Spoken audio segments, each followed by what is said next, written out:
Pemirsa, diduga idak profesional, idak prosedur, serta idak proporsional jero nangani kasus dugaan pemalsuan dokumen akta nikah.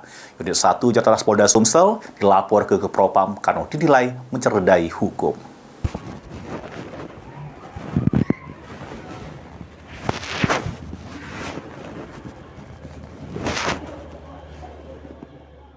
Melalui kuasa hukumnya, Nyai 70 tahun atas nama Ernaini ngelapor ke anggota Unit 1 Jataras Polda Sumsel karena dinilai idak profesional, idak prosedur, serta idak proporsional.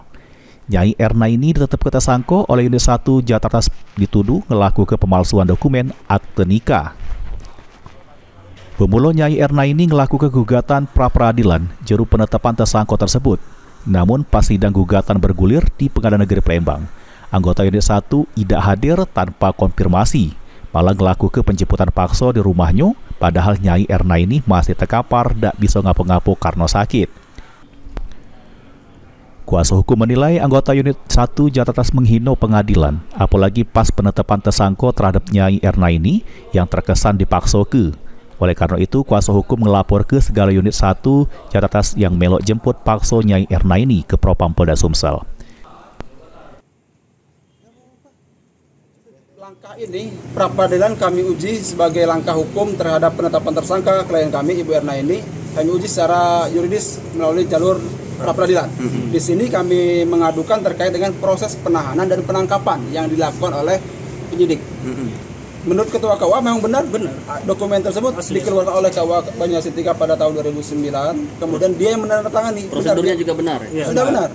Bahkan sudah diuji secara tun pengadilan negeri dan juga melalui pengadilan agama. Sudah diuji nih. Jadi lantas apalagi yang harus diuji?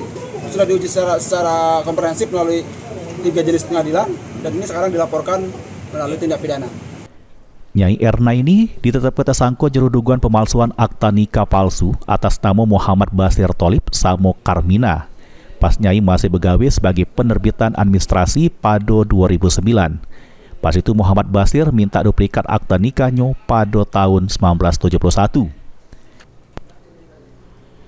Sesudah syaratnya lengkap, Nyai Ernaini nyalin untuk diterbit ke jadi duplikat akta nikah yang ditandatangani Ahmad Yani. Pas pemeriksaan saksi Ketua KUA Banyuasin 3, tidak ada pemalsuan dokumen yang dilakukan Nyai Ernaini karena duplikat yang diterbit ke berdasar ke kutipan akta nikah sebelumnya. Mulyadi, PAL TV.